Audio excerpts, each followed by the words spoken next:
একবার কুরবানির গরু চুরি করেছিলেন হুমায়ুন ফরিদী, কোনো সিনেমাতে নয়, ছাত্র জীবনে থাকাকালীন এই ঘটনাটি ঘটিয়েছিল সে। অনেকেরই এই ঘটনাটি অজানা। চলুন আজকে সেই ঘটনাটি শুনে আসি। সে বছর কুরবানির ঈদের সময় জাহাঙ্গীরনগর বিশ্ববিদ্যালয়ের আল বিরুনি হলের বেশিরভাগ ছাত্রই বাড়িতে চলে গেলেন। পুরো জাহাঙ্গীরনগরই ফাঁকা হয়ে গেল। ঈদের পরে পরীক্ষা শুরু হবে, অল্প কয়েকজন ছাত্র এই জন্য শুধু থেকে গেল। কুরবানি ঈদের আগের দিন হলের ছাত্ররা দল বেঁধে গেলেন প্রভোস্ট বিশ্ববিদ্যালয়ের অধ্যাপক কলিমুল্লাহ স্যারের বাসায়। তাদের সবার দলনেতা ছিল আবার হুমায়ুন ফরিদী। স্যারের বাসার সামনে হরতাল দেখে স্যার জিজ্ঞেস করলেন, কেমন আছো, কোনো বিশেষ দরকার কি? হুমায়ুন ফরিদী তখন স্যারকে বলল, স্যার, সবাই ঈদের ছুটিতে বাড়িতে চলে গেছে, শুধুমাত্র আমরা কয়েকজন ছাত্র আছি। পরীক্ষার কারণে বাড়িতে যেতে পারলাম না। সবাই বাড়িতে গিয়ে মজা করবে, কুরবানির গোশত খাবে, আর আমরা এখানে আটকা পড়ে থাকবো। আপনি যদি আমাদের একটা গরুর ব্যবস্থা করে দিতেন কুরবানি উপলক্ষে, তাহলে আমরা ছাত্ররা সবাই মিলে কুরবানিটা উপভোগ করতে পারতাম। ঈদের নামাজ পড়ে এসে গরু কাটবো, এটাই না কুরবানি ঈদের মজা? স্যার তখন ফরিদীকে জিজ্ঞেস করলেন, তোমরা কজন আছো? ফরিদী বলল, আমরা 20-22 জনের মতো আছি।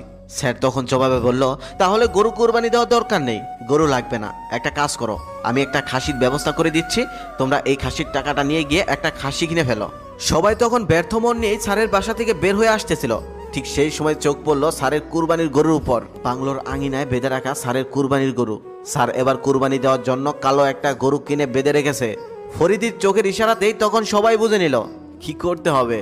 তারপর সেদিন গভীর রাতে স্যারের গরু চুরি করে নিয়ে আসলো হুমায়ুন ফরিদীর দল। একজন ঈদের দিন সকাল সকাল গিয়ে সাভার থেকে একজন কসাই নিয়ে আসলো।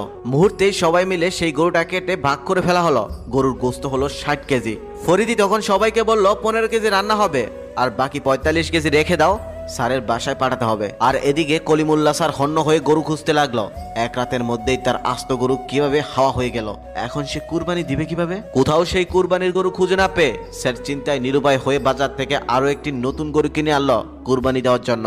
স্যারের কুরবানির গরু চুরি হয়ে গেছে, এটা প্রচার হয়ে গেল বিশ্ববিদ্যালয়ের আনাচে কানাচে। খবরটা বিশ্ববিদ্যালয়ের সকল শিক্ষক, সকল কর্মচারীদের বাসায় যেতেও সময় লাগলো না। বিশ্ববিদ্যালয়ের বাকি হলগুলোর ছাত্ররাও জেনে গেল স্যারের কুরবানির গরু চুরি হয়ে গেছে। অন্যদিকে ঈদের দিন সকালে এক ছাত্রের কাছে স্যার খবর পাঠালেন, তোমরা সবাই অন্তত আমার বাসায় এসে সেমাই খেয়ে যাও, গোস্ত তো এবার খাওয়াতে পারবো না, কারণ আমার কুরবানির গরু চুরি হয়ে গেছে। স্যারের বাসায় সেমাই খেতে যাওয়া ছাত্ররা অবশ্য খালি হাতে যাননি, হাতে করে 45 কেজি গোস্ত নিয়ে গেলেন। ছাত্রদের হাতে গোস্ত দেখে স্যার বলল, কি ব্যাপার, এতগুলো গোস্ত তোমরা কোথায় পেলে? হুমায়ুন ফরিদী তখন মুচকে এসে বলল, আমরা একটা গরু কিনেছিলাম স্যার, আমাদের খাওয়া শেষ, তাই ভাবলাম বাকি গোস্তটা আপনার বাসায় দিয়ে যাই, আপনার কুরবানির গরুটা চুরি হয়ে গেল। স্যার ততক্ষণে ভালোভাবে বুঝে গেলেন তার গরুটা কে চুরি করেছে। বিরহ বদন মুখে স্যার বললেন, ঠিক আছে, এবার খেতে আসো, কাজটা যে তোমাদেরই কর্ম এখন বুঝতে পারলাম।